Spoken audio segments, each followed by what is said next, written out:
मैं कुंदन कुमार मंत्रा क्लासेस के इस यूट्यूब चैनल पर आप सभी छात्रों का स्वागत करता हूं।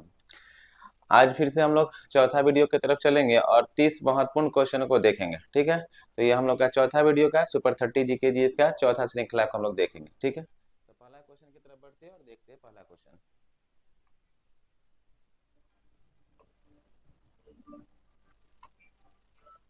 चलिए देखिएगा, भारत कितने प्राकृतिक प्रदेशों में विभाजित है। ठीक है, तो पहला क्वेश्चन आपके लिए कि भारत कितने प्राकृतिक प्रदेशों में विभाजित है। तो इसका ऑप्शन आप देखिएगा 7 है, ऑप्शन ए में, ऑप्शन बी में 4 है, ऑप्शन सी में 8 है। तो इसका सही आंसर क्या होगा? सही आंसर होगा आपका ऑप्शन बी।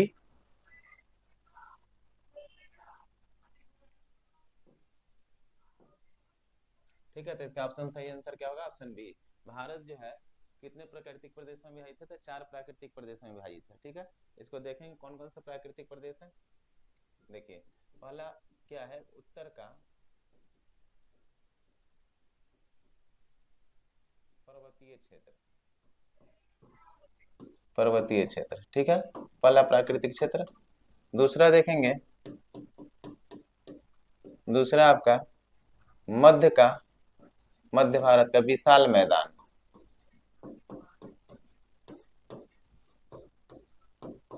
विशाल मैदान। ठीक है, तीसरा देखेंगे दक्षिण का पठारी भाग। ठीक है, और चौथा देखेंगे तटीय मैदानी भाग। ठीक है, तो ये 4 प्राकृतिक प्रदेशों में भारत को विभाजित किया गया। इस 4 प्राकृतिक प्रदेशों को 6 भागों में विभाजित किया जाता है। तो 6 भाग कौन कौन सा होगा देख लेंगे एक बार, ध्यान देंगे। पहला तो वही हो जाएगा उत्तर का पर्वतीय क्षेत्र। ठीक है, दूसरा भी वही लिख सकते हैं विशाल मैदान, मध्य भारत का। ठीक है, तीसरा भी वही लिख सकते हैं दक्षिण का पठारी भाग। चौथा मरुस्थलीय भाग।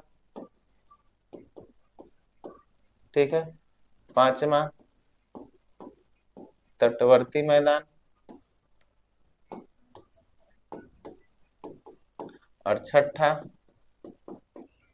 द्वीपीय क्षेत्र। इन 4 प्राकृतिक प्रदेशों को कितना भागों में विभाजित किया जा सकता है? 6 भागों में विभाजित किया जा सकता है। ठीक है, तो ये भारत के संपूर्ण भू आकृति को कितना भाग में आप देखें, प्राकृतिक प्रदेशों को 4 भाग में बांटा गया। और भारत के संपूर्ण भू आकृति के ऊपर देखेंगे कि कितना पर क्या चीज का विस्तार है। तो भारत के संपूर्ण भू आकृति पर 10.6% भाग पर हम लोग देखेंगे पर्वत का विस्तार है। ठीक है ना, भारत के संपूर्ण भू आकृति के 10.6% पर क्या चीज का विस्तार है?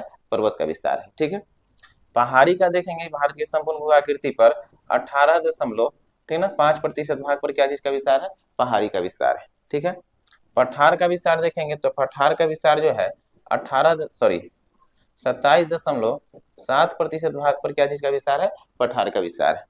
और मैदानी भाग का विस्तार देखेंगे तो 43.2% भाग पर भारत के, संपूर्ण भारत के 43.2% भाग पर मैदान का विस्तार है। ठीक ना, तो इसको याद रखें हम लोग 10.6% भाग पर पर्वत का विस्तार है, 18.5 पर पहाड़ी का विस्तार है। ठीक है, और 27.7 पर पठारी का विस्तार है। ठीक है, और 43.2% भाग पर क्या चीज का विस्तार है? मैदान का विस्तार है। राउंड फिगर में लेंगे तो 11% बोला जा सकता है इसको। इसको आप बोल सकते हैं 18% है, और इसको 28 से 29% देता है, और इसका देता है 43%। दशमलव में रहेगा तो इसे हम लोग आंसर कर सकते हैं। ठीक है, तो ये क्वेश्चन नंबर 1 था। क्वेश्चन नंबर 1 का आंसर क्या हो जाएगा? 4, यानी ऑप्शन बी। क्वेश्चन नंबर 3 की तरफ हम लोग बढ़ते हैं, और क्वेश्चन नंबर 2 की तरफ। और 2 नंबर क्वेश्चन देखेंगे पर्वत श्रेणी के क्रम में सजाना है। ठीक ना, ये हिमालय के पर्वत श्रेणी है और इसको हम लोग को क्या करना है? सजाना है।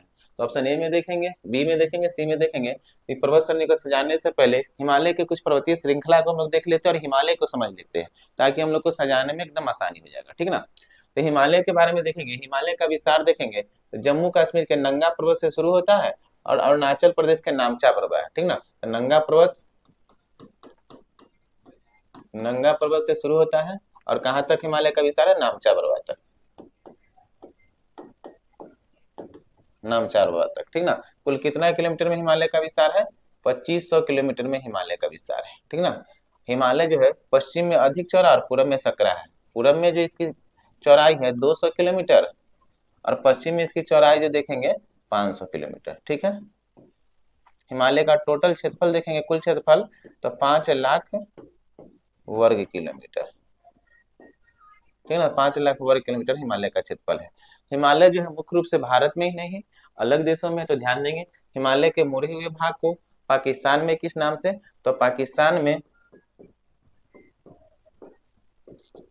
पाकिस्तान में हिमालय के मुड़े हुए भाग को किस नाम से, सुलेमान पर्वत के नाम से जाना जाता है।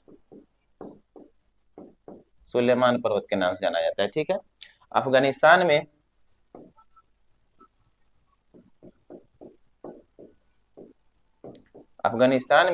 हिमालय के मुड़े हुए भाग को किस नाम से जाना जाता है, तो अफगानिस्तान में जाना जाता है हिंदू कुश पर्वत के नाम से, ठीक है। तो हिंदू कुश पर्वत के नाम से जाना जाता है कहाँ पे, अफगानिस्तान में, ठीक है। आगे ध्यान देंगे और देखेंगे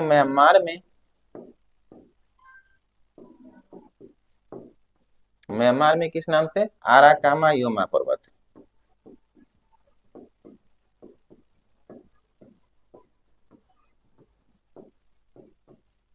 ठीक है। तो म्यांमार में किस नाम से जाना जाता है, आराकामा योमा पर्वत के नाम से जाना जाता है। अन्य राज्यों में देखेंगे, भारत के जो राज्य है तो इस राज्य में देखेंगे हिमालय के किस नाम से जाना जाता है, तो ध्यान देंगे कुछ राज्य के नाम में देखेंगे,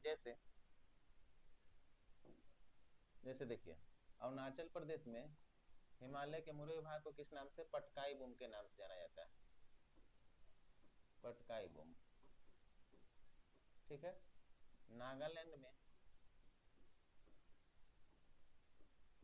नागालैंड में किस नाम से, नागा पहाड़ी,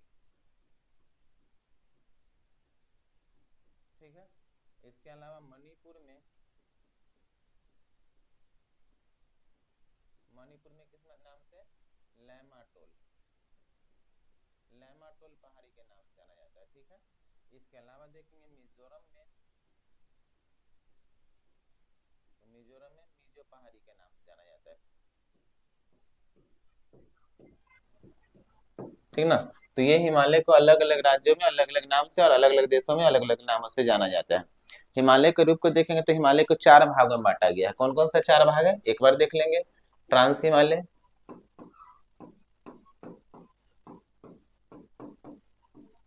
ठीक है, इसे पार हिमालय के नाम से जाना जाता है।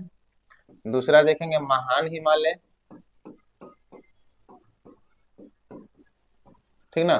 तीसरा देखेंगे तो तीसरा कौन सा हिमालय हो जाएगा, तो महान हिमालय को बृहत हिमालय कहा जाता है, ठीक है। और तीसरा देखेंगे तो तीसरा आपका हो जाएगा लघु हिमालय,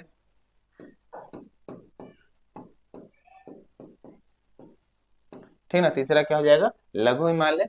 और इसको कहा जाता है कौन सा हिमालय, तो मध्य हिमालय कहा जाता है। और चौथा जो हिमालय है इसका नाम क्या है, शिवालिक, ठीक ना, ठीक है ना। तो हिमालय के कितना भाग में बांटा गया, 4 भागों में बांटा गया है। ट्रांस हिमालय, महान हिमालय, लघु हिमालय और बृहत ये शिवालिक। बृहत हिमालय किसे कहा गया, महान हिमालय को।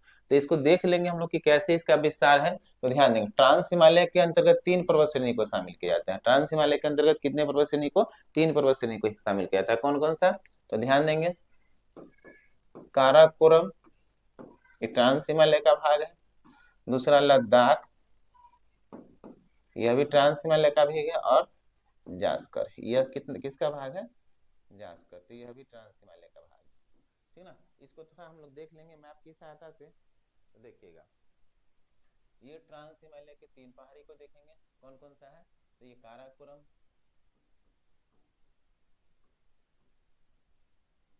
ये लद्दाख, ठीक है ना, और ये जास्कर, तो ये ट्रांस हिमालय का भाग, ठीक है। और इसके बाद हम लोग का शुरू होता है महान हिमालय।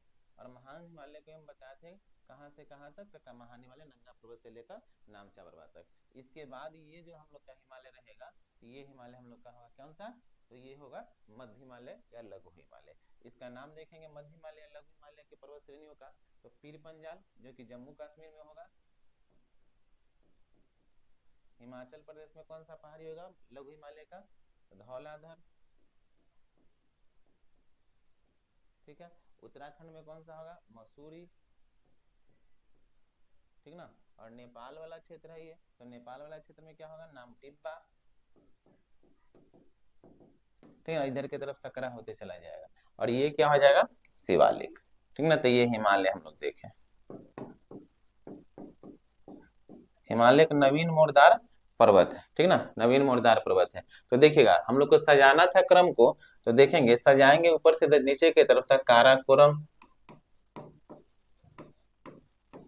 काराकोरम के बाद देखिए यहाँ पर लद्दाख,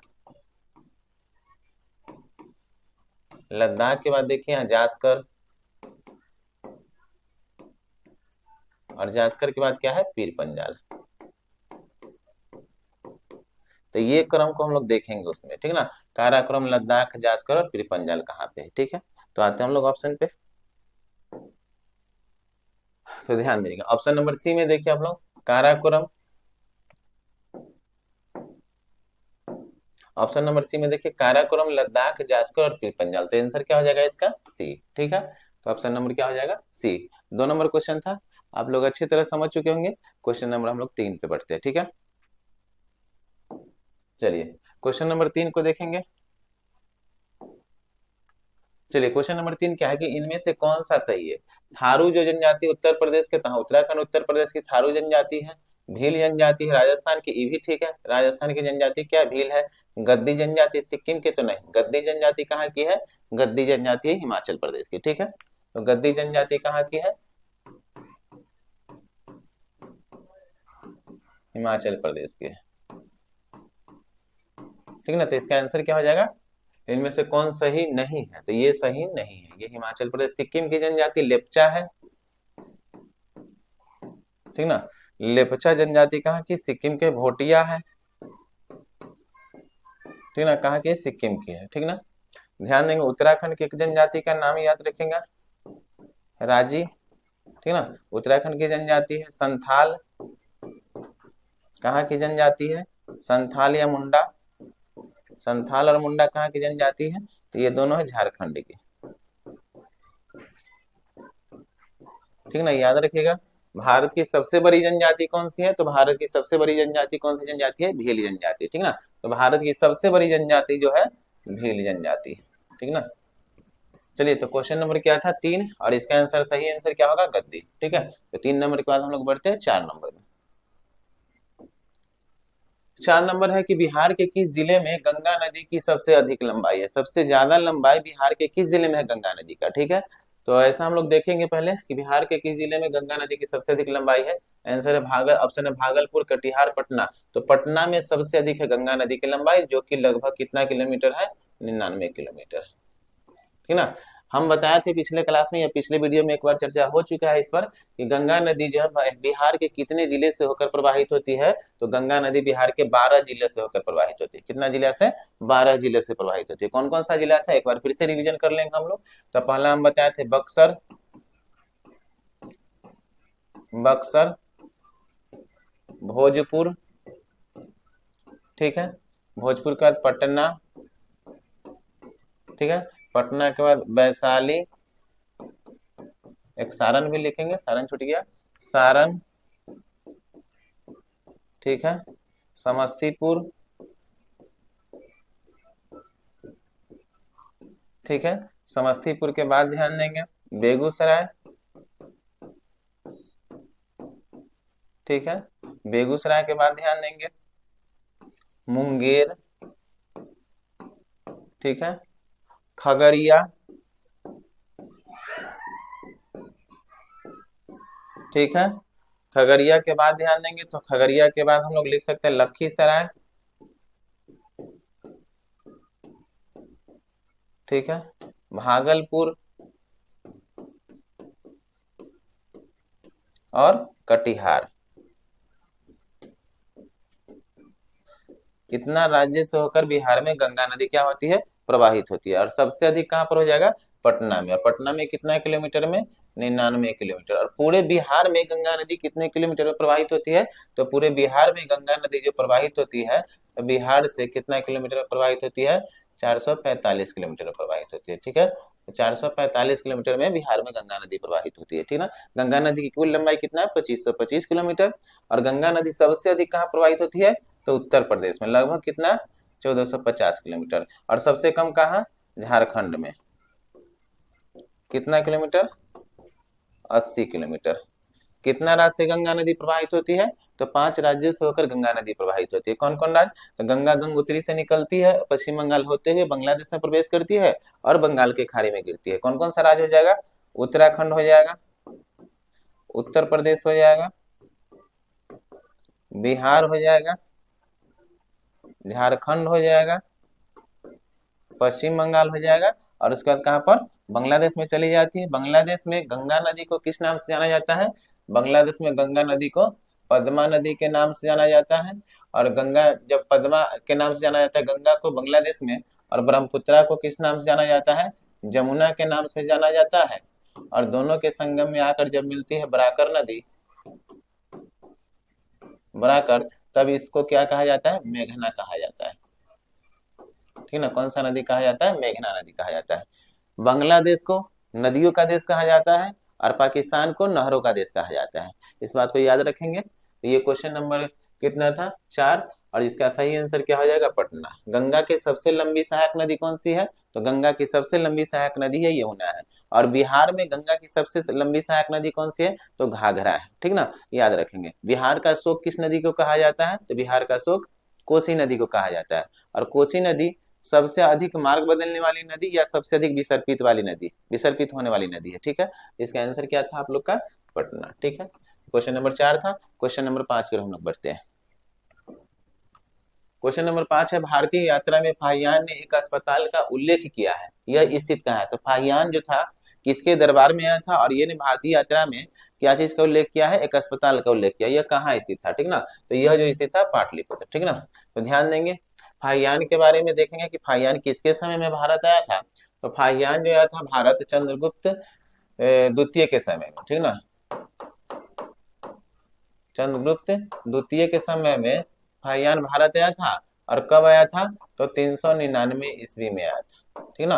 और लगभग यह 10 वर्षों तक रहा था, 412 के आसपास तक रहा था। और ध्यान देंगे फाहियान ने क्या किया था? एक पुस्तक की रचना की थी। कौन सी पुस्तक की रचना की थी? फोपो की, ठीक ना। तो फोपो की पुस्तक की रचना की थी। और याद रखेंगे सी यू की जैसी पुस्तक की रचना किसके द्वारा किया गया था? हेनसांग के द्वारा किया गया था। और हेनसांग किसके दरबार में आया था? तो हर्षवर्धन के दरबार में आया था, ठीक है। और इसने क्या किया? पोपो की जैसी पुस्तक की रचना किया था। कौन? फाहियान ने, ठीक ना, चीनी यात्री था।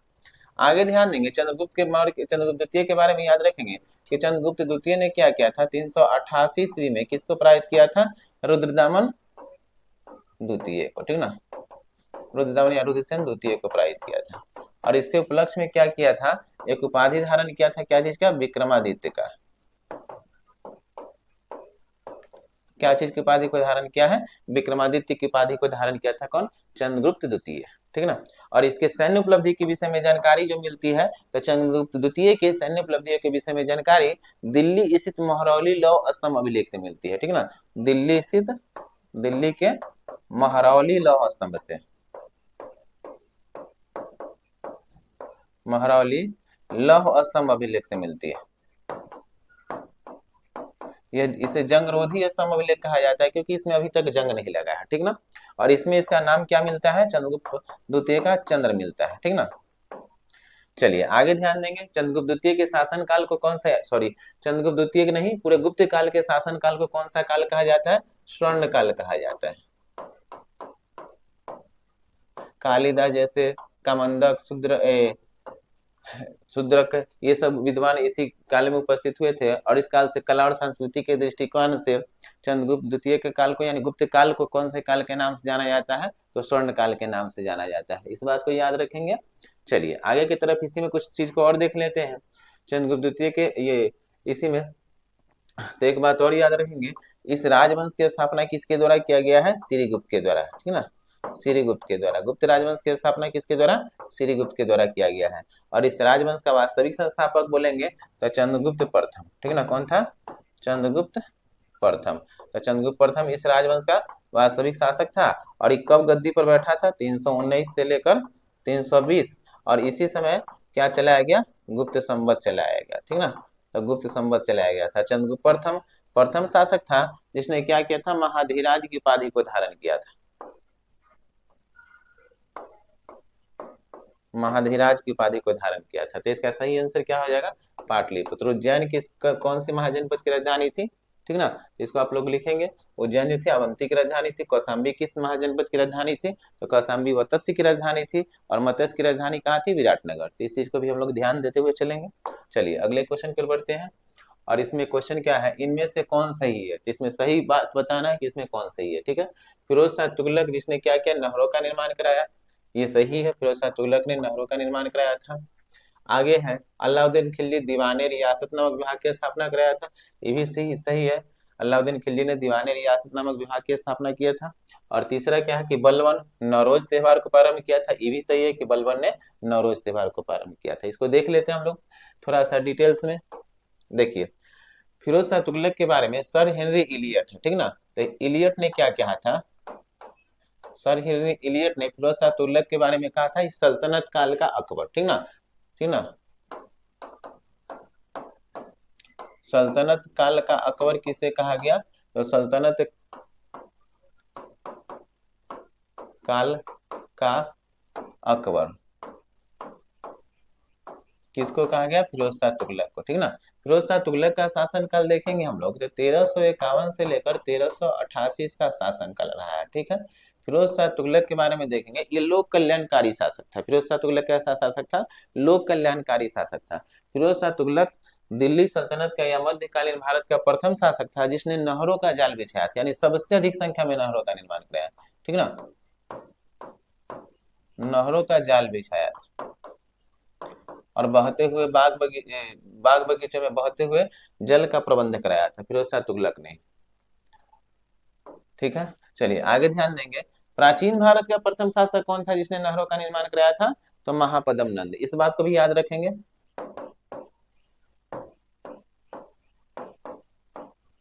प्राचीन भारत का प्रथम शासक कौन था? महापद्म नंद, ठीक ना, जिसने नहरों का निर्माण कराया था। और मध्यकालीन भारत का प्रथम शासक अगर पूछा जाए आपसे, तो मध्यकालीन भारत का प्रथम शासक जिसने नहरों का निर्माण कराया, गयासुद्दीन तुगलक,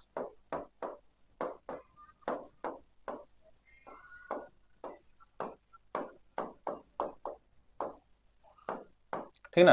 गयासुद्दीन तुगलक था जिसने मध्यकालीन भारत का प्रथम शासक है जिसने नहरों का निर्माण कराया था। गयासुद्दीन शाहगाजी की उपाधि को धारण किया था, इस बात को भी याद रखेंगे। फिरोज शाह तुगलक के बारे में याद रखेंगे, क्या किया था? 24 कर को समाप्त करके मात्र कितना कर को जारी किया था? 4 कर को जारी किया था। खराज कर था, जकात कर था, जजिया कर था, खम्स कर था, ये सब कर को जारी किया था। आधार नामक सिक्का को चलाया था। फिरोज शाह तुगलक सल्तनत का पहला शासक था जिसने अपनी आत्मकथा को लिखा था फतुहत फिरोज शाही के नाम से, ठीक है। चलिए आगे ध्यान देंगे। अलाउद्दीन खिलजी के बारे में समझेंगे। तो अलाउद्दीन खिलजी के बारे में देखेंगे। अलाउद्दीन खिलजी का वास्तविक नाम क्या था? अली गुरसब, ठीक ना। अली गुरसब अलाउद्दीन खिलजी का वास्तविक नाम था। अलाउद्दीन खिलजी सिकंदर की तरह विश्व विजेता बनना चाह रहा था। इसी बात को ध्यान में रखते हुए अलाउद्दीन खिलजी को क्या कहा गया? द्वितीय सिकंदर, शाही सिकंदर या सिकंदर शाही, ठीक है। तो शाही सिकंदर या सिकंदर शाही या द्वितीय सिकंदर कहा गया अलाउद्दीन खिलजी को। अलाउद्दीन खिलजी ने बहुत सारा काम किया था, तो ध्यान देंगे। इसने अस्थायी और विशाल सेना का गठन किया था, ठीक ना। अलाउद्दीन खिलजी मध्यकालीन भारत का प्रथम शासक था जिसने अस्थायी और विशाल सेना का गठन किया था। और प्राचीन भारत का प्रथम शासक कौन था जिसने अस्थायी और विशाल सेना का गठन किया था? तो बिंबिसार। कौन था? बिंबिसार। ये प्राचीन भारत का प्रथम शासक था, बिंबिसार प्राचीन भारत का प्रथम शासक था जिसने अस्थायी और विशाल सेना का गठन किया था, ठीक ना। घोड़ा को दागने की परंपरा किसने प्रारंभ की थी? मध्यकालीन भारत का प्रथम शासक कौन था? तो खिलजी ही था, ठीक ना। इसके अलावा ध्यान देंगे सेना को हुलिया रखने की परंपरा, बाजार नियंत्रण प्रणाली, बाजार नियंत्रण प्रणाली किसने प्रारंभ किया था? अलाउद्दीन खिलजी ने ही किया था। भूमि की पैमाइश जारी करने वाला प्रथम मध्यकालीन भारत का शासक कौन? अलाउद्दीन खिलजी। तो ये सब अलाउद्दीन खिलजी के द्वारा किया गया था। बलबन तो नौरोज फारसी एक त्योहार था, नौरोज का प्रारंभ किया था। बलबन देवत्व के सिद्धांत को अपनाया था, ठीक ना। बलबन ने क्या किया था? सिजदा और फाबोस को परंपरा को प्रारंभ किया था। सिजदा और फाबोस बलवान दुश्मनों की शक्ति को नाश करने के लिए, समाप्त करने के लिए लौह और रक्त की नीति को अपनाया था, ठीक ना। तो ये सब बलवान के द्वारा किया गया था। इसके अलावा तुर्की चहलगान नामक संस्था को भंग किसके द्वारा किया गया था? बलवान के द्वारा किया गया था। बलवान को उल्ग खां की उपाधि किसके द्वारा दिया गया था? तो नसरुद्दीन मोहम्मद के द्वारा दिया गया था। और बलवान किसको मारकर गद्दी पर बैठा था? तो अपने दामाद नसरुद्दीन मोहम्मद को मारकर गद्दी पर बैठा, ठीक ना। तो ये था क्वेश्चन नंबर 6, जिसका आंसर क्या हो जाएगा? उपयुक्त में से एक से अधिक सही है, ठीक है। तो क्वेश्चन नंबर 7 की ओर हम लोग बढ़ते हैं। चलिए, क्वेश्चन नंबर 7 है, जहांगीर ने थॉमस रो को कहाँ मिलने का अवसर प्रदान किया था? तो जहांगीर ने थॉमस रो को अजमेर में मिलने का अवसर प्रदान किया था। कहाँ पर? अजमेर में। जहांगीर के शासनकाल में दो विदेशी थे जो कि भारत आया था। दो अंग्रेज थे। एक तो याद रखेंगे, पहला कौन आया था? 1608 ईस्वी में। ध्यान देंगे, 1608 ईस्वी में कौन भारत आया था? हॉकिंस भारत आया था जहांगीर के शासनकाल में, ठीक ना। हॉकिंस भारत आया था और हॉकिंस से बात किया था जहांगीर, और इसके बातों से प्रसन्न होकर 400 मनसब जहांगीर को दिया था, ठीक ना। मनसब मुद्रा था मुगल काल की। तो 400 मनसब जहांगीर ने किसको प्रदान किया था? कैप्टन हॉकिंस को, ठीक ना। भारत आने वाला प्रथम अंग्रेज था। और किसके पत्र को लेकर आया था? जेम्स प्रथम के पत्र को लेकर आया था। जेम्स प्रथम के पत्र लेकर चला आया था, ठीक ना। चलिए आगे ध्यान देंगे। और हॉकिंस को क्या चीज की उपाधि दिया गया था? इंग्लिश खान की उपाधि या फिरंगीन खां की उपाधि दिया गया था। इंग्लिश खां की उपाधि दिया गया किसके द्वारा? जहांगीर के द्वारा, ठीक ना। जहांगीर के शासन काल में ही 1615 ईस्वी में कौन भारत आया? तो 1615 ईस्वी में सर थॉमस रो भारत आया था। सर थॉमस रो भारत आया था। और सर थॉमस रो जब भारत आया था तो उस समय जहांगीर के शासन काल में जूट और गूट एक प्रथा चलता था, ठीक ना। जूट और गूट। और जूट और गूट की प्रथा के प्रधान कौन थी? तो जूट और गूट के प्रथा की प्रधान थी नूरजहां, ठीक ना। नूरजहां थी। इसमें नूरजहां की माता अस्मत बेगम भी शामिल थी, ठीक ना। और इसके पिता थे एतमाउद्दौला, वो भी शामिल थे, ठीक ना। आसफ खां इसके भाई थे, ये भी शामिल थे। तो पूछा जाएगा जूट और गुट प्रथा के प्रधान कौन थी? नूरजहां। और नूरजहां का वास्तविक नाम क्या था? नूरजहां का वास्तविक नाम था मेहरुनिसा, ठीक ना। नूरजहां का वास्तविक नाम क्या था? मेहरुनिसा, ठीक ना। और नूरजहां ने अपनी माँ, तो नूरजहां की माँ का नाम क्या था? अस्मत बेगम।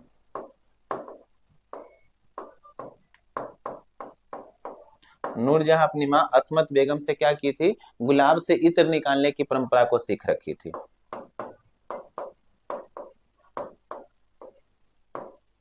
गुलाब से इत्र निकालने की परंपरा सीख रखी थी। नूरजहां की शादी जहांगीर के साथ पांचवी शादी थी, ठीक ना।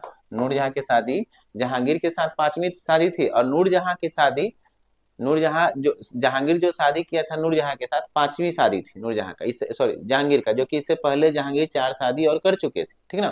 और नूरजहां का जहांगीर के साथ दूसरी शादी थी। नूरजहां की पहली शादी ग्यास बेग से हुआ था, अली कुली बेग या ग्यास बेग से के नाम से जाना जाता है, उसी से हुआ था, ठीक है। चलिए आगे ध्यान देंगे।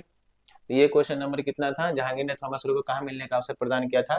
अजमेर में मिलने का प्रदान किया था। जहांगीर क्या था? चित्रकला का प्रेमी था। जहांगीर का कहना था, जो चित्रकला का दुश्मन है मैं उसका दुश्मन हूँ, ठीक ना। जहांगीर के दरबार में बिशन दास, दौलत मनोहर और उस्ताद मंसूर जैसे चित्रकारी रहा करते थे, इस बात को भी याद रखेंगे। और जहांगीर जहांगीर और शाहजहां दो असल मुगल बादशाह हुए थे जिनकी माता क्या थी? हिंदू थी, तो इस बात को याद रखेंगे, ठीक है। जहांगीर का एक और नाम था, क्या चीज? सलीम। कहा जाता है कि जहांगीर का जन्म या सलीम का जन्म शेख सलीम चिश्ती के आशीर्वाद से हुआ था, इसलिए इनका नाम सलीम रखा गया था। ये क्वेश्चन नंबर कितना था? 7। क्वेश्चन नंबर 8 की ओर हम लोग बढ़ते हैं। अकबर के कुछ घटना को देखेंगे। 1562 में दास प्रथा, 1563 में तीर्थ यात्रा को समाप्त किया था, 1564 में जजिया कर, ठीक ना। इसके अलावा कुछ अकबर की घटना को देख सकते हैं। तो 1571 में फतेहपुर सीकरी को राजधानी, 1575 में इबादत खाना, ठीक ना। 1579 में मजहर की घोषणा, ठीक ना। 1582 में दीन इलाही धर्म,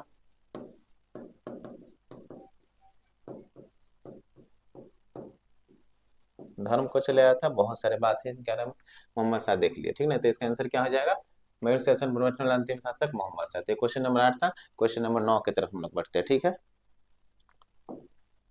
क्वेश्चन 9 नंबर क्वेश्चन को देखते हैं। तो अध्यात्मक शासन का उदय सर्वप्रथम किस देश में हुआ?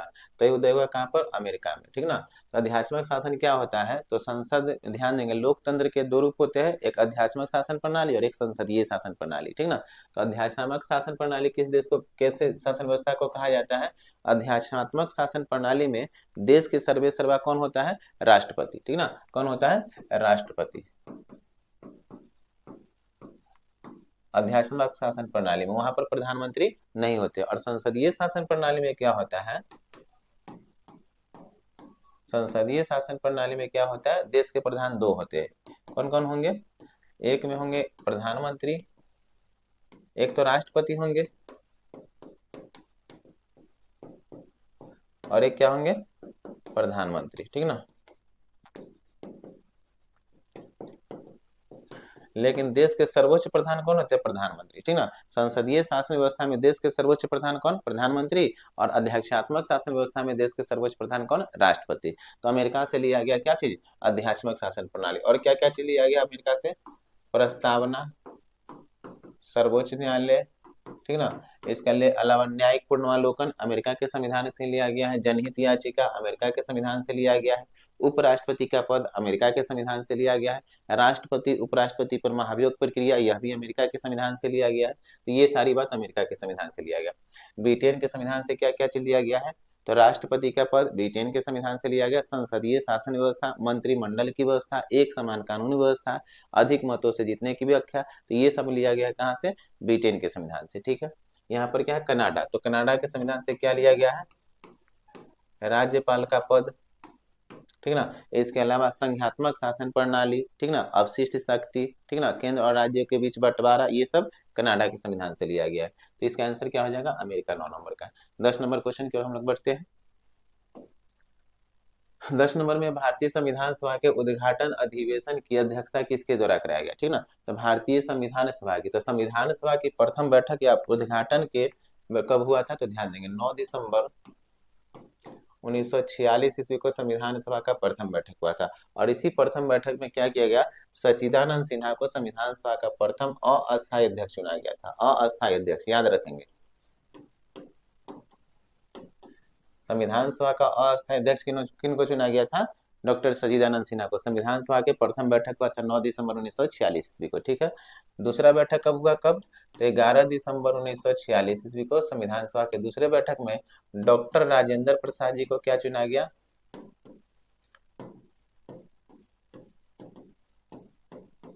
संविधान सभा का अस्थायी अध्यक्ष चुना गया, ठीक ना। तो अस्थायी अध्यक्ष कौन थे? संविधान सभा के डॉक्टर राजेंद्र प्रसाद। और उपाध्यक्ष किनको चुना गया था? उपाध्यक्ष चुना गया था किसको? एच.सी. मुखर्जी को, ठीक ना। तो संविधान सभा के अस्थायी अध्यक्ष कौन थे? डॉक्टर राजेंद्र प्रसाद। उपाध्यक्ष कौन थे? एच.सी. मुखर्जी। अस्थायी अध्यक्ष कौन थे? डॉक्टर सच्चिदानंद सिन्हा, ठीक ना। संविधान सभा के संवैधानिक सलाहकार कौन था? बी.एन. राव, बनेगल कुमार राव, ठीक ना। संविधान सभा के संवैधानिक सलाहकार कौन थे? बी.एन. राव, ठीक ना। संविधान सभा के सामने पंडित जवाहरलाल नेहरू के द्वारा प्रस्तावना को कब प्रस्तुत किया गया? 13 दिसंबर 1946 ईस्वी को प्रस्तावना को प्रस्तुत किया गया, याद रखेंगे, ठीक ना। संविधान सभा में महिला सदस्यों की संख्या कितना थी? 15, ठीक ना। महिला सदस्यों की संख्या 15। संविधान सभा में कुल अधिवेशन कितना हुआ था? कुल बैठक कितना हुआ था? तो 12, ठीक ना। कुल अंतिम बैठक को लेकर, और अंतिम बैठक कब हुआ था? 24 जनवरी 1950। संविधान सभा का अंतिम बैठक हुआ था 24 जनवरी 1950 को, ठीक ना। संविधान सभा में अनुसूचित जाति की संख्या कितना था? 26। अनुसूचित जनजाति की संख्या कितना था? 33। संविधान सभा पर बहस कितना दिनों तक चला था? 114 दिनों तक, ठीक है। तो इन सब बातों को आप लोग याद रखेंगे। संविधान सभा के बारे में याद रखेंगे एक बात और, कि संविधान बनाने के लिए कुल कितना समिति का गठन किया गया था?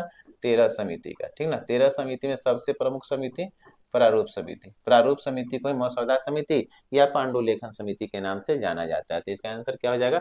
सच्चिदानंद सिन्हा, ठीक ना। डॉक्टर अंबेडकर के द्वारा प्रारूप समिति के अध्यक्ष थे डॉक्टर राजेंद्र प्रसाद, ठीक ना। तो ध्यान रखेंगे संविधान सभा की अंतिम बैठक जो हुआ था 24 जनवरी 1950 में, इसी में क्या हुआ? 284 सदस्य के द्वारा डॉक्टर राजेंद्र प्रसाद जी को भारत के प्रथम राष्ट्रपति के रूप में चुना गया था, ठीक है। ये था क्वेश्चन नंबर कितना? 10, जिसका सही आंसर क्या होगा? सच्चिदानंद सिन्हा। क्वेश्चन नंबर 11 की ओर हम लोग बढ़ते हैं। तो देखेंगे राष्ट्रीय प्रेस स्थापित करने का श्रेय किसे दिया जाता है 11 नंबर में, ठीक है।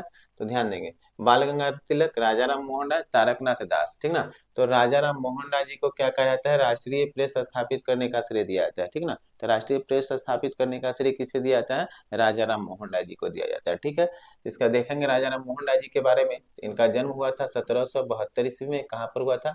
बंगाल में हुआ था, ठीक है। आगे ध्यान देंगे इनका मृत्यु कब हो गया था? 1833 ईस्वी में, इंग्लैंड में हो गया था, ठीक ना। राजाराम मोहन राय के बारे में देखेंगे 1815 ईस्वी में आत्मीय सभा की स्थापना किए थे, आत्मीय सभा की स्थापना किए थे। राजाराम मोहन राय 1825 में वेदांत कॉलेज की स्थापना किए,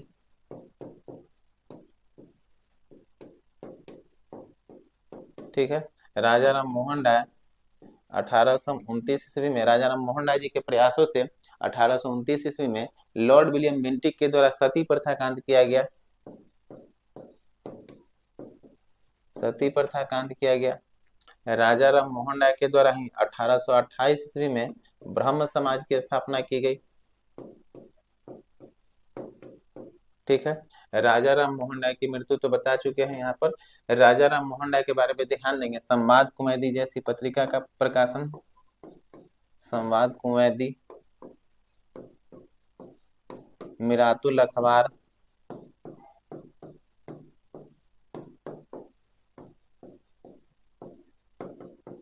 मिरातुल अखबार, फतुहत व मुहिद्दीन,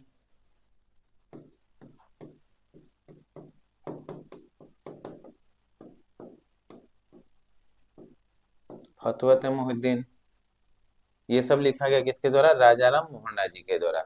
डेविड हेयर की सहायता से राजाराम मोहन राय के द्वारा ही 1817 ईस्वी में, ठीक ना, कोलकाता में हिंदू कॉलेज की स्थापना की गई,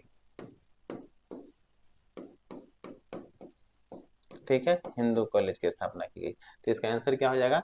राजाराम मोहन राय, ठीक है ना। भारतीय पुनर्जागरण का अग्रदूत कहा जाता है, या भारत का पैगंबर भी कहा जाता है इनको, ठीक ना। ध्यान देंगे ये देखेगा बाल गंगाधर तिलक के द्वारा। तो बाल गंगाधर तिलक ने नारा दिया था क्या चीज? स्वराज मेरा जन्मसिद्ध अधिकार है, मैं इसे लेकर रहूंगा। भारतीय राष्ट्रीय कांग्रेस के बारे में इन्होंने क्या कहा था? साल में एक बार टकराने से कुछ नहीं होगा, ठीक ना। इनके द्वारा ही ध्यान देंगे 1893 ईस्वी में क्या किया गया था? गणेश महोत्सव महाराष्ट्र में प्रारंभ किया गया था।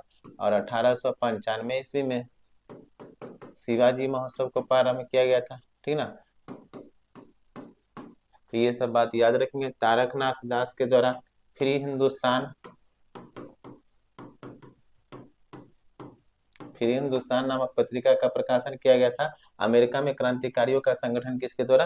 तारकनाथ दास। ध्यान देंगे राजाराम मोहन ये बाल गंगाधर तिलक के बारे में कि मराठा नामक पत्रिका का प्रकाशन किया गया था राजाराम मोहन बाल गंगाधर तिलक के द्वारा। कौन सी भाषा में? अंग्रेजी भाषा में, ठीक है ना। और केसरी पत्रिका मराठी भाषा में। और गीता रहस्य जैसी पुस्तक की रचना किसके द्वारा? बाल गंगाधर तिलक जी के द्वारा।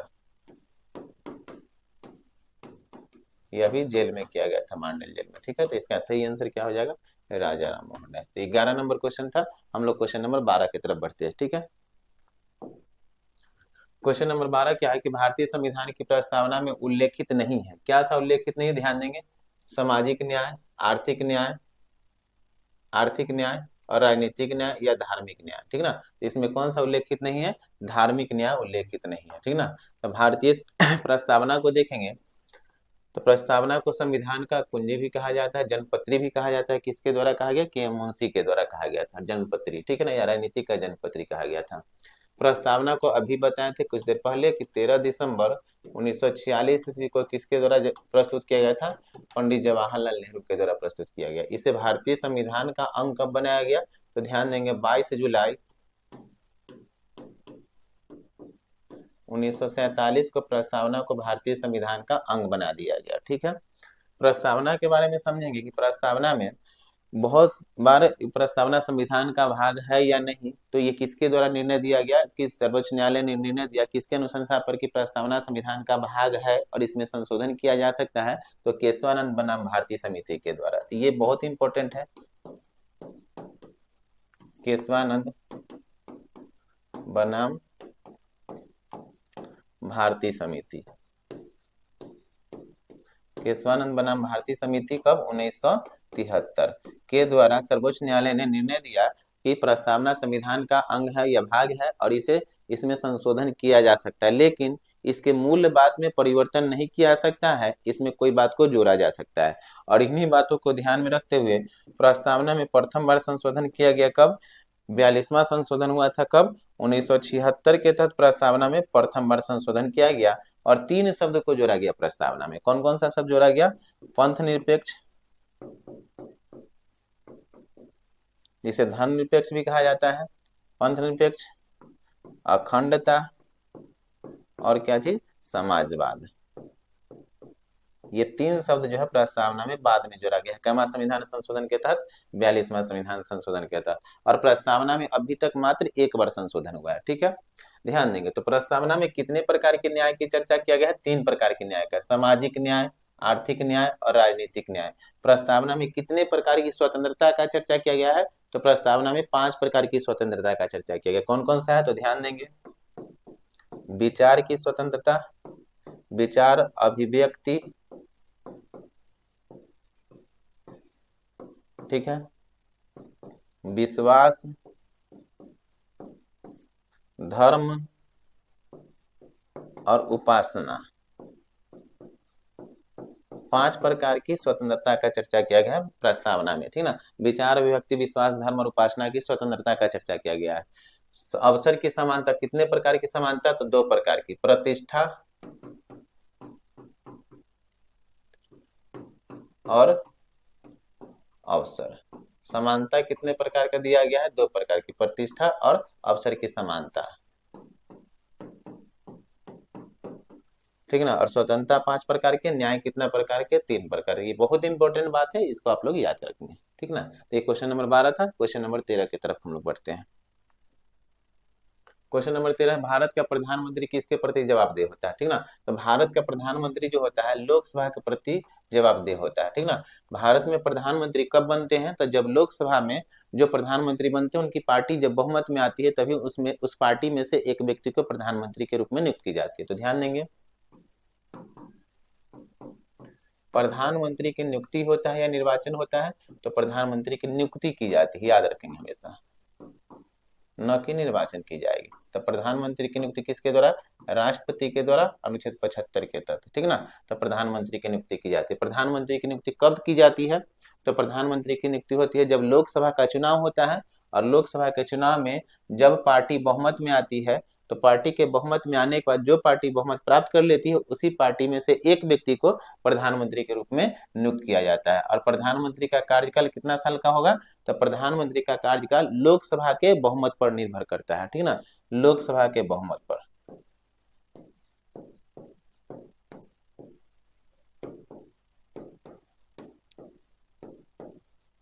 ठीक ना, यानी लोकसभा जब तक बहुमत में रहेगी प्रधानमंत्री का कार्यकाल तब तक रहेगा।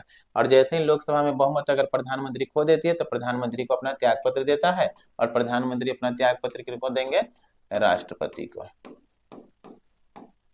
ध्यान देंगे, प्रधानमंत्री बनने के लिए लोकसभा में बहुमत सिद्ध करना होता है, लेकिन अगर प्रधानमंत्री को अगर वह पार्टी चाहे तो राज्यसभा से ही बना सकती है, लेकिन बहुमत कहाँ पे होना चाहिए? लोकसभा में होनी चाहिए। ठीक है, तो प्रधानमंत्री किसके द्वारा नियुक्त किए जाएंगे? राष्ट्रपति के द्वारा। अपना त्याग पत्र किनको देंगे? राष्ट्रपति को देंगे। और प्रधानमंत्री पद पर बने रहने के लिए के लोकसभा का बहुमत होना जरूरी है।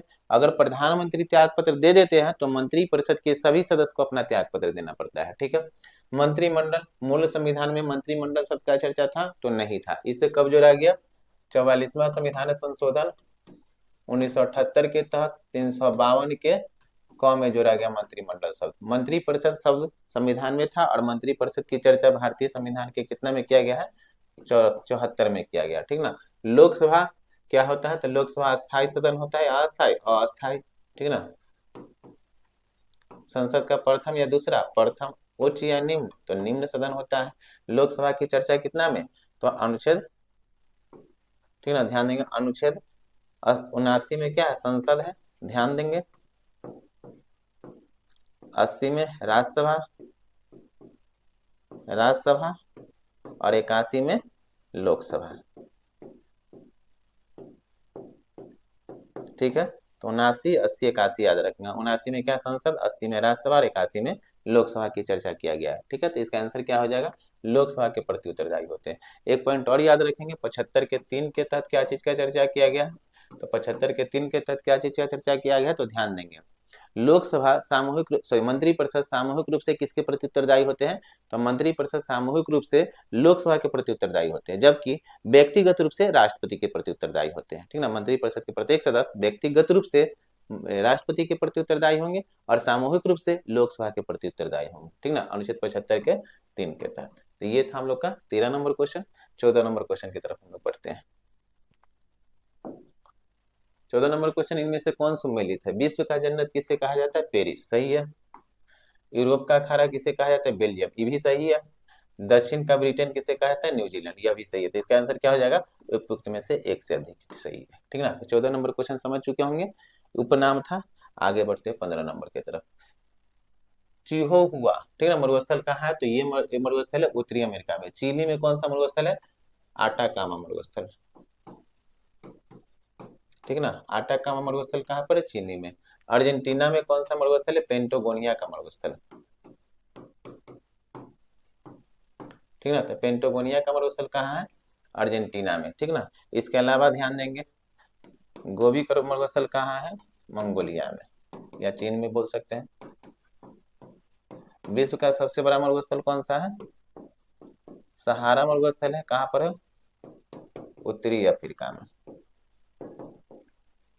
भारत का सबसे बड़ा मरुस्थल कौन सा है? थार मरुस्थल, ठीक है ना। ये भारत का सबसे बड़ा मरुस्थल है, ठीक ना। इसको भी याद रखेंगे हम लोग। क्वेश्चन नंबर 15 था। क्वेश्चन नंबर 16 की तरफ बढ़ते हैं, ठीक है। क्वेश्चन नंबर 16, इनमें से कौन सही है? ठीक ना। भारत का अक्षांशीय विस्तार 22 डिग्री 29 डिग्री 2 मिनट है। देशांतरीय विस्तार 18 डिग्री 8 मिनट है। और भारत का मुख्य बिंदु का अक्षांशीय विस्तार जो है, अक्षांशीय विस्तार 8 डिग्री 4 है, ठीक ना। इसमें कौन सही है?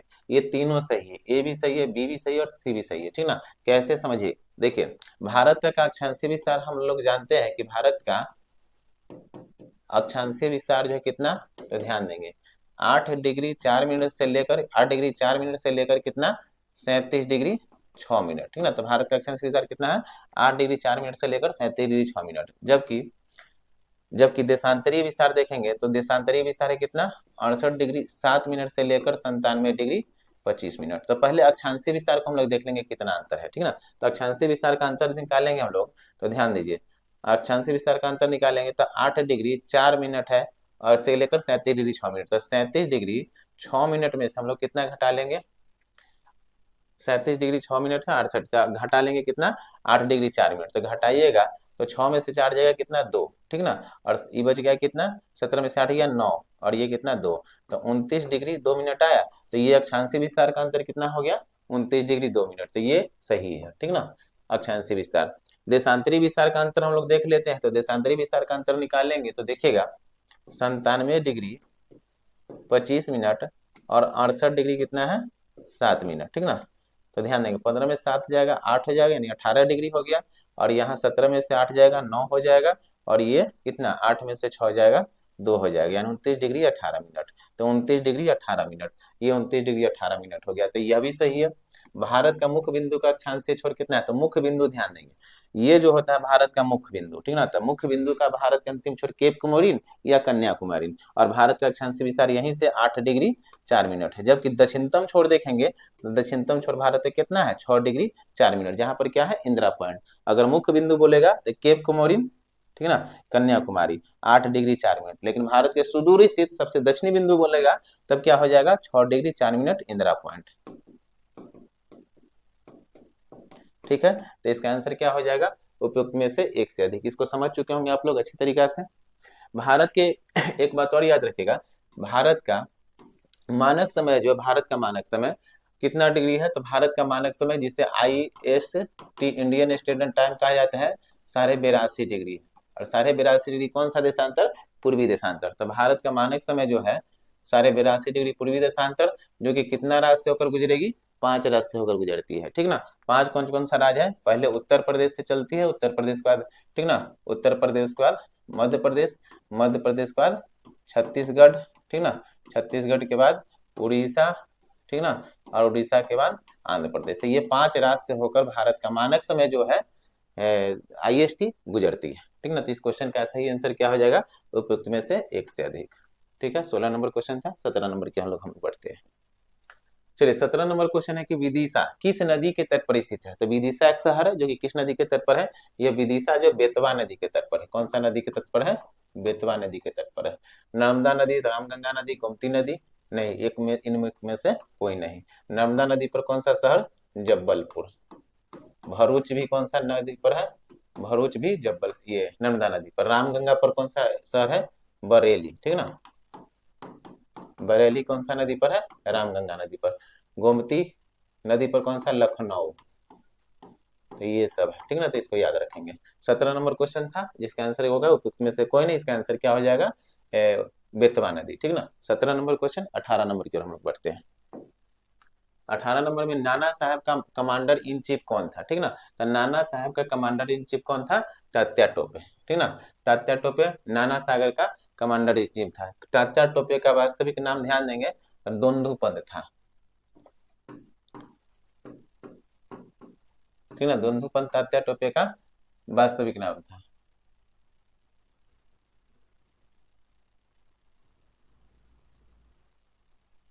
एक मिनट,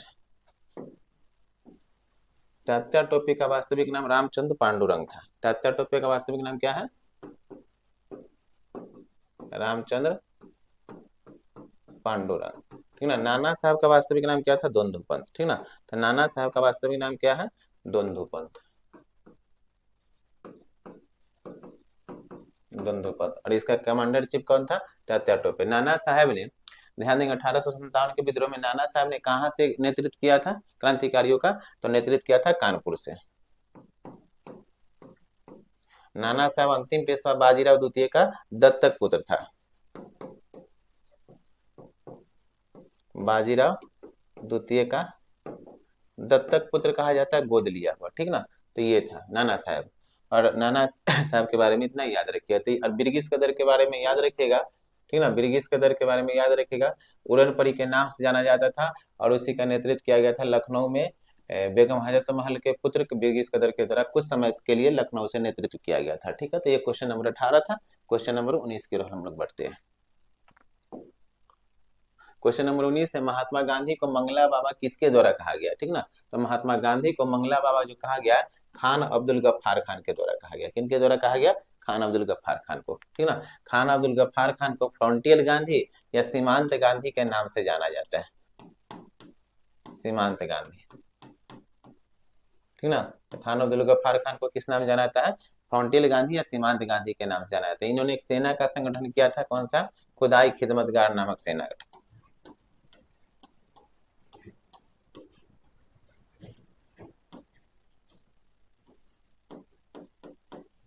ठीक ना, खुदाई खिदमत गार नामक सेना या फिर लाल कुर्ती। लॉर्ड माउंटबेटन ने क्या कहा था महात्मा गांधी को, वन मैन बाउंड्री फोर्ट। ठीक ना, तो वन मैन बाउंड्री किसके द्वारा कहा गया, लॉर्ड माउंटबेटन के द्वारा। जवाहरलाल नेहरू ने क्या कहा था महात्मा गांधी को, बापू कहा था, बापू कहा गया था जवाहरलाल नेहरू के द्वारा। ठीक है, वेस्टर्न चर्चिल ने महात्मा गांधी जी को क्या कहा था, अर्धनग्न फकीर कहा था। नेताजी ने, सुभाष चंद्र बोस जी ने महात्मा गांधी जी को क्या कहा था, तो सुभाष चंद्र बोस जी ने महात्मा गांधी जी को क्या कहा था, राष्ट्रपिता कहकर संबोधित किया था। और रविन्द्रनाथ टैगोर ने महात्मा गांधी जी को क्या कहा था, तो महात्मा कहकर संबोधित किया था। ठीक है, तो ये सब क्वेश्चन को आप लोग याद रखेंगे। इसका आंसर, सही आंसर क्या हो जाएगा, खान अब्दुल गफ्फार खान। 19 नंबर क्वेश्चन था। 20 नंबर की ओर हम लोग बढ़ते हैं। 20 नंबर है कर्जन द्वारा 1905 में किया गया बंगाल विभाजन रद्द किस वर्ष किया गया, ध्यान देंगे। तो कर्जन के द्वारा जो बंगाल विभाजन किया गया था 1905 ईस्वी में, इसको रद्द किया गया 1911 ईस्वी में। कब किया गया? 1911 ईस्वी में, लॉर्ड हार्डिंग द्वितीय के शासनकाल में। लॉर्ड हार्डिंग द्वितीय के शासनकाल में दिल्ली दरबार में क्या कर दिया गया? बंगाल विभाजन को रद्द कर दिया गया था, ठीक ना। और लॉर्ड हार्डिंग द्वितीय के शासनकाल में ही भारत की राजधानी, ठीक ना, दिल्ली ले जाने की, कोलकाता से कहा, दिल्ली ले जाने की घोषणा की गई। और 1912 ईस्वी में भारत की राजधानी कहाँ कर दी गई? कोलकाता से बदलकर दिल्ली कर दी गई थी, ध्यान रखेंगे। 1700 ईस्वी में कोलकाता प्रेसिडेंसी की स्थापना किया गया था, ठीक ना। और 1774 ईस्वी में कोलकाता को भारत की राजधानी बनाया गया था।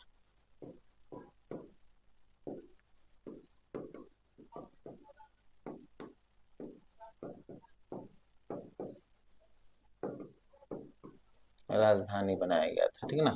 और 1911 ईस्वी में लॉर्ड हार्डिंग द्वितीय के शासनकाल में बदलने की घोषणा की गई, बदल दिया है कब? 1912 ईस्वी में, लॉर्ड हार्डिंग द्वितीय के शासनकाल में। क्लियर है। लॉर्ड कर्जन ने बंगाल विभाजन के बारे में ध्यान देंगे तो 19 जुलाई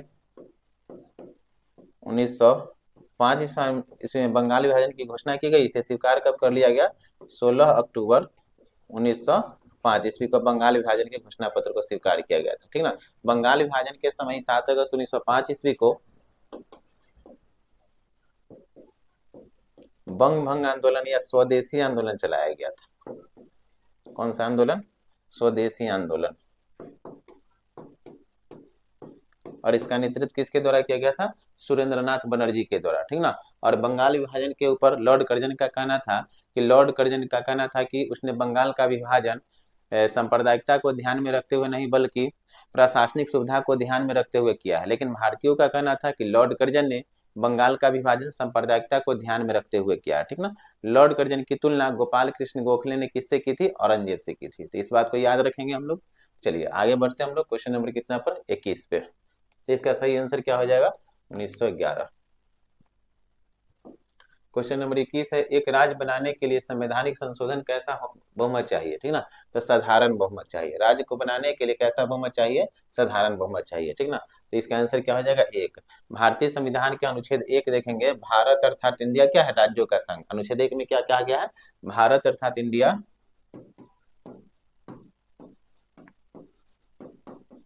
अर्थात इंडिया राज्यों का संघ है। राज्यों का संघ है, ठीक ना। यानी भारत जो है राज्यों से मिलकर पूरा देश का निर्माण हुआ है, राज्यों का संघ है, ठीक ना। और इसके तहत वर्तमान में 28 राज्य और 8 केंद्र शासित प्रदेश है, ठीक ना। 28 राज्य और कितने केंद्र शासित प्रदेश है? 8 केंद्र शासित प्रदेश है।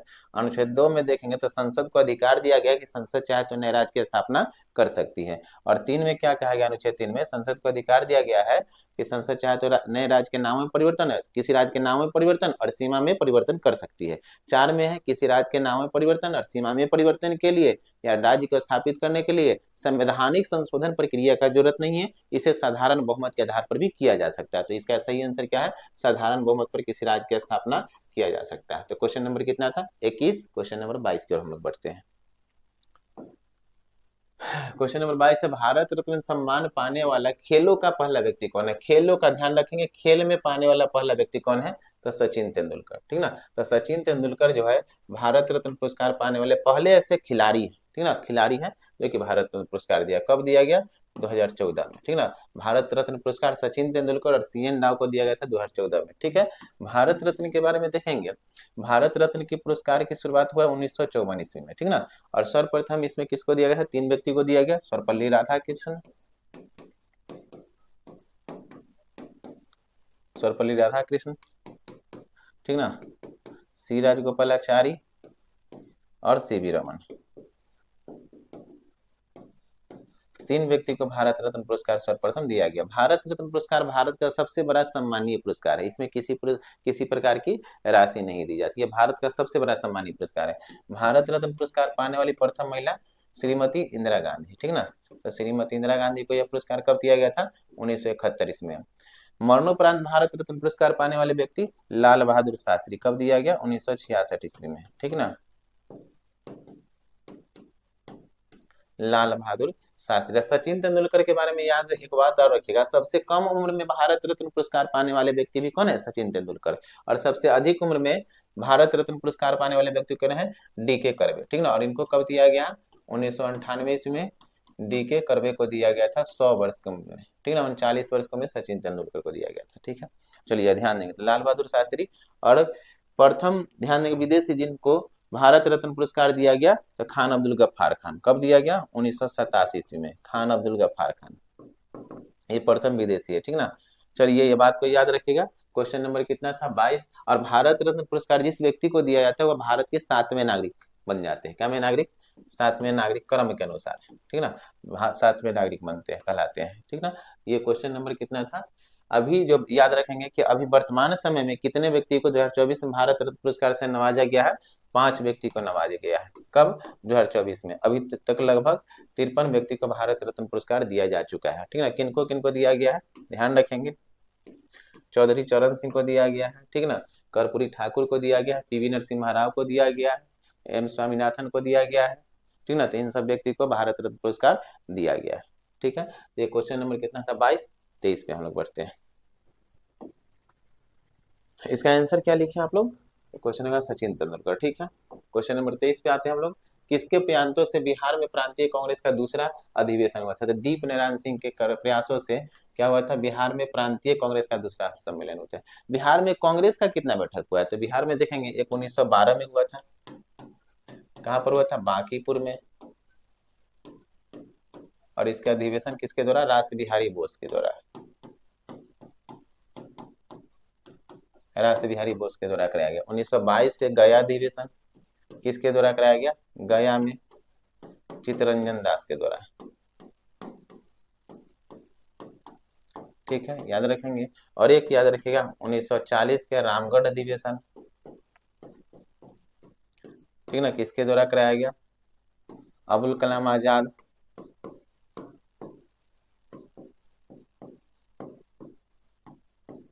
ठीक है। तो इसका सही आंसर क्या हो जाएगा? दीप नारायण सिंह, ठीक है। अगला क्वेश्चन की ओर बढ़ते हैं हम लोग। क्वेश्चन नंबर 23 था, क्वेश्चन नंबर 24 में देखेंगे। भारत का मुख्य भूमि का दक्षिणतम बिंदु कौन सा है? ठीक है, तो इंदिरा पॉइंट हम लोग जानते हैं उत्तर का बिंदु है। केप कोमोरिन, ठीक ना, केप कोमोरिन यही है। ध्यान देंगे दक्षिणतम बिंदु यही 8 डिग्री 4 मिनट जो हो गया कन्याकुमारी या केप कोमोरिन, इसी को भारत का मुख्य बिंदु का, मुख्य भूमि का दक्षिणतम बिंदु 8 डिग्री 4 मिनट जो है।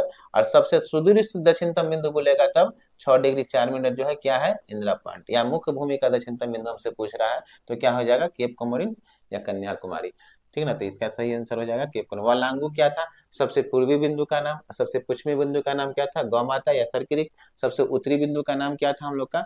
तो इंदिरा कॉल। और सबसे सुदूर से दक्षिणी बिंदु पूछेगा तो इंदिरा पॉइंट। लेकिन यहाँ पूछ रहा है मुख्य बिंदु का दक्षिणी छोर, ठीक ना। तो मुख्य भूमि का दक्षिणी बिंदु कौन सा है? केप कोमोरिन या कन्याकुमारी। इसकी स्थिति 8 डिग्री 4 मिनट। तो इसका सही आंसर क्या हो जाएगा? बी, 24 नंबर का।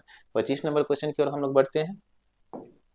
25 नंबर में मुख्यमंत्री मंगला योजना किस राज्य सरकार द्वारा प्रारंभ किया गया? ठीक है, तो मुख्यमंत्री मंगला योजना किस राज्य सरकार द्वारा शुरू किया गया है? राजस्थान सरकार के द्वारा शुरू किया गया है। करेंट का बहुत इंपॉर्टेंट क्वेश्चन है, आप लोग ध्यान रखेंगे।